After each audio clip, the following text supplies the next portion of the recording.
In this video, I'm going to be talking about prioritization. Prioritization. Why it's important when it comes to looking for a job.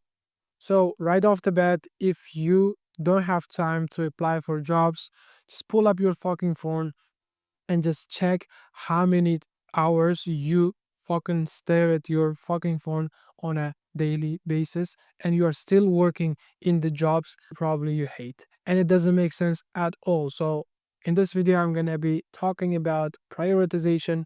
What are the things you have to focus on if you are employed or working part-time, and then what are the things that actually gives you the highest ROI, return on investment, when it comes to getting the job offer. So if you have a job already, like working in some dead end jobs in corporate space, it might be customer service, it might be email support, it might be like kind of call center, IT support. These are the bullshit jobs. I mean, you're not gonna get nowhere. Probably within year or two, you're gonna get replaced by AI. I'm fucking being honest with you. You gotta learn something. You're in the comfort. You gotta learn something which is you have some interest on. I was working in customer support. It was phone call support. Basically, it was a natural for me to transition to marketing. Then actually going to financial space. I wasn't good with numbers and I hate actually looking at like the analyzing stuff. It's not my thing. So I naturally transitioned to marketing. So what I'm trying to explain is if you have dead end job, you have to be very fast when it comes to acquiring new skills and then actually transitioning to new job. I mean, I actually see bunch of people right now on LinkedIn. They've been working in Cytel, Teleperformance, Ryanair, basically customer support. Okay, for the beginning to getting started, it is very good position to get started, but you cannot actually work in these job roles when you are 30 years old, when you are in your 30s or when you are in your late 20s. Bro, you have to evolve, you have to learn something, and AI is going to actually replace you very soon, sooner than you think. So what I'm explaining here is, as I said, if you have a job currently employed, dead end, you got to start to learn something new and then go after the other job positions. You cannot actually sit right there. Honestly speaking, like labor job people are making more money than you. I swear to God. The people who are working in the labor jobs right now in Warsaw is making more money than you. Of course, you are in comfort. At the end of the day, who cares? They are more hungry than you. You're in comfort. Let's be honest here. So I've been there because that's why I want to make this video to fucking help you to actually stand up and just look for other opportunities than sitting in the comfort.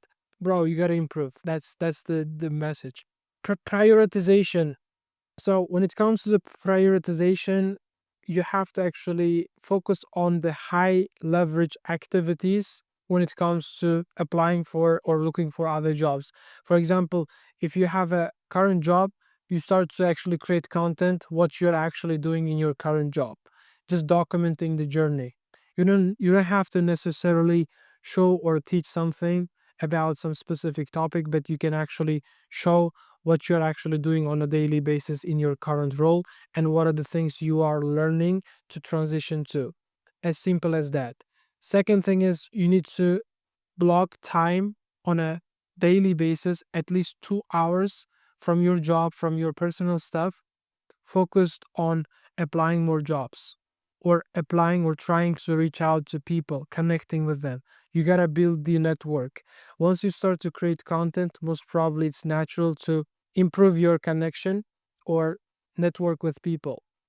And then once you start to create content and reach out to people, you are more likely to get responses from the people. That's obvious. So you got to start to create content.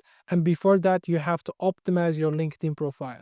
If you have a picture with your dog or selfie awkwardly, you're just going to remove it and you have to put professional looking LinkedIn profile picture. It's completely different than other social media platforms like WhatsApp, IG, Facebook, I don't know, like other social media platforms, but LinkedIn rewards professionalism. So you gotta be very cautious about what kind of picture you're gonna use on your avatar, on your profile picture.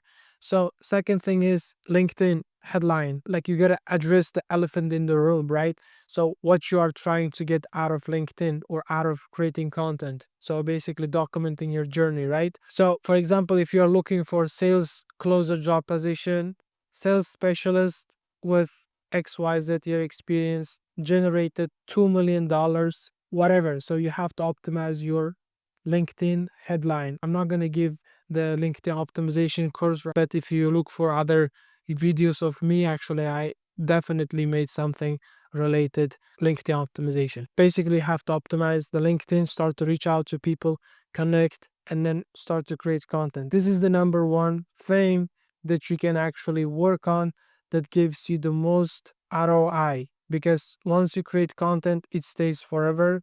It doesn't matter how many people see it.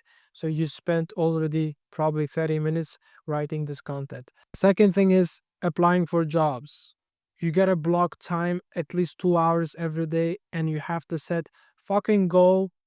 Let's say I'm gonna apply 5 job positions to 5 job positions, and then I'm not gonna fucking eat before I actually complete it. You gotta be dead and honest with you when it comes to changing your life, and no one actually help you. Literally nobody.